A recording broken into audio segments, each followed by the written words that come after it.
श्री दत्तात्रयांचे द्वितीय अवतार श्री नृसिंह सरस्वती स्वामी महाराज यांनी आपल्या तपसाधनेनंतर भक्त उद्धारासाठी स्थापन केलेल्या श्रींच्या मनोहर पादुकांवर सर्वत्र शांतता नांदावी यासाठी चैत्र शुद्ध षष्ठी अर्थात मंगळवार दिनांक 24 मार्च ते चैत्र शुद्ध द्वादशी सोमवार दिनांक 30 मार्च अखेर सतत जलधारा अनुष्ठानचं आयोजन श्री दत्तदेव संस्थानमार्फत करण्यात आलं आहे।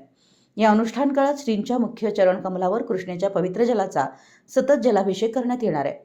या कालावधीत दत्तमंदिर दर्शनासाठी दिवस रात्र खुलं ठेवण्यात येणार आहे।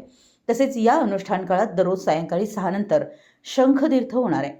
सर्वाश्रेष्ठ शांतीर्थ या सतत जलधाराचे अनुष्ठान 7 दिवस होणार आहे। यानिमित्त मुख्य मंदिरात पहाटे 5 वाजता श्रींची षोडशोपचार पूजा, सकाळी 10 ते 1, दुपारी 2 ते 6 या वेळेत रुद्राभिषेक, सायंकाळी 6 नंतर आरती, शंखतीर्थ प्रार्थना, सायंकाळी 7 वाजता श्रींना महापूजा, रात्री 8 वाजता धूप दीप आरती व श्रींचा पालखी सोहळा, रात्री 10 ते पहाटे 4 पर्यंत पवमान पंचसुक्त अभिषेक, पहाटे 4 नंतर आरती, शंखतीर्थ व प्रार्थना असे कार्यक्रम पार पडणार आहेत।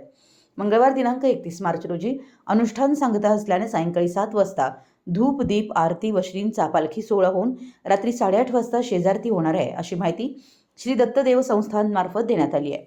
मराठी न्यूजसाठी नृसिंहवाडीहून संदीप अडसूळ।